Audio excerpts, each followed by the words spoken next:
YouTube family. It's been a minute. I have been living this resident life and I decided to bring you guys along with me. I'm heading in the hospital right now for one of my last overnight shifts of this month, but I'm gonna do a little twist on this video. I feel like a lot of times when I'm posting on certain things, it can be kind of negative.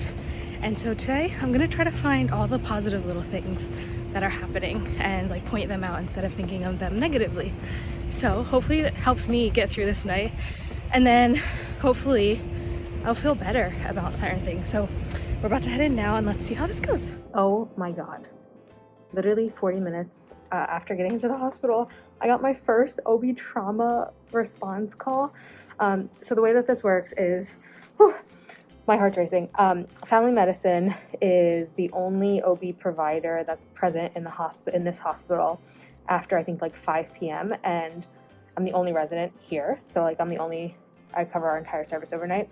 And so basically, if there is a trauma that comes into the trauma bay and the patient is pregnant, we have to respond. And I did not think this was gonna happen to me ever or anytime soon. So I had to freaking respond.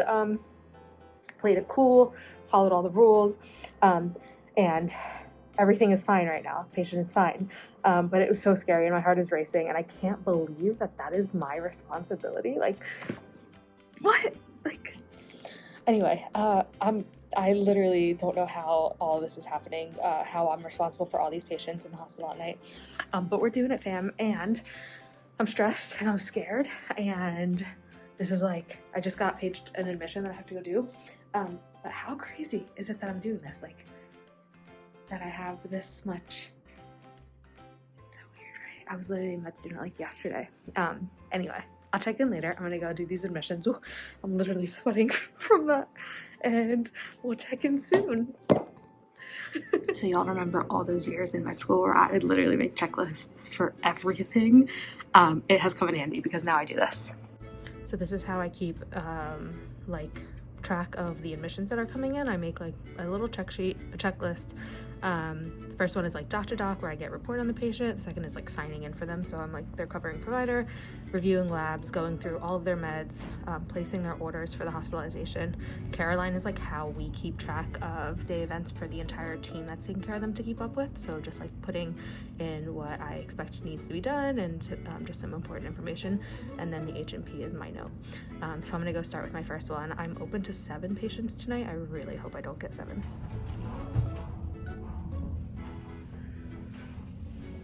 I was having a really bad couple of hours because of some things that were going on, and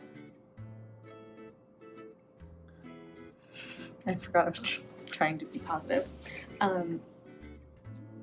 I've developed a very, very, very thick skin in residency because some of the stuff that happens really, I'm very hard on myself and I overanalyze everything, and some of the stuff that happens here makes you think you are piece of shit and that the whole hospital hates you, or you get I don't know. I'm a very anxious person, and so I've developed a very, very thick skin these past 2 years, a year and a half, whatever, how I feel it's been 5 years.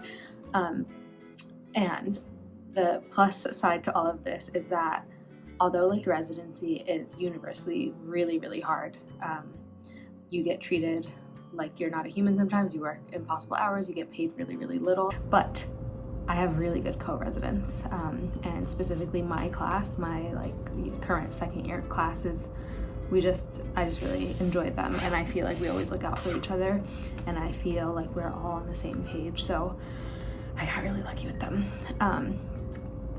So yeah, I'm getting pretty slammed right now. I thought this was gonna be a chill night, which is why I decided to record, but I'm getting hit pretty hard. So I'm gonna keep doing these admissions and check in later. I just had a really cute interaction with the patient and their family member, and being in the hospital sucks. I'm admitting patients from the emergency room. People don't come to the emergency room because they're feeling good. They're usually really upset. And a patient just told me that I made her night by being very nice and listening to her, not rushing her, which that was nice to hear because you don't get a lot of gratitude here. So I made one person feel better here, hopefully more, I don't know. All right, a few more hours to go. I don't sign out until 7, so.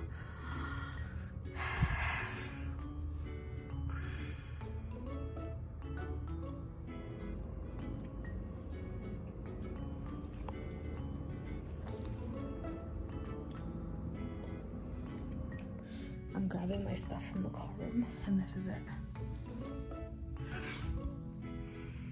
Not that we use it much because there's like no time to sleep on nights, but this is the call room. I filmed that video at one of the lowest points of residency. I was actually like at the beginning of the lowest point, and I don't think I realized how bad it actually was. That video ended in a patient being transferred to the ICU against my control, and then another patient that I know very, very well coming to the hospital and receiving a new cancer diagnosis, all within that same night. So obviously I could not pick up the camera and finish that video. And that's just how most days in residency would go. Really up and down, like unexpected. You think you're fine, and then 2 patients get really, really sick at the same time, and you're the only doctor in the hospital to take care of them. That is pretty typical, or was pretty typical for me. My full intention when I was making that video was to be positive. Don't let the negativity get to you. You've been through so much to get here. This is everything you worked for. Like, stop being so negative, start thinking about the positive. And like you can see in the video, I fully intended to do that. The thing about residency is it's out of your control. And I never understood that before, because I always thought that or like your mindset is a choice, and if you choose to be happy, you can be happy. But like that is not the case in residency. Nobody wants to talk about that. Everyone just wants to hear like how inspiring it is to be a doctor. And I don't want to share negativity, but I also think it's so important to continue to be transparent about this journey. My videos that reach or touch most of you, like my step 1 study video, which I did not want to post, I did not want to record, I did not want to share, relive that experience at all. I think it resonated with so many people because it sucks. No one talks about how much it sucks. And so I'm here to say residency sucks. It sucked. It will continue to suck until the entire system changes. And I hate to like be a Debbie Downer, whatever you want to call this. I just think it's really important that I share that although on the outside it could look like everything was great and I was doing everything that I set out to do, I was really, really struggling. And it's not my fault.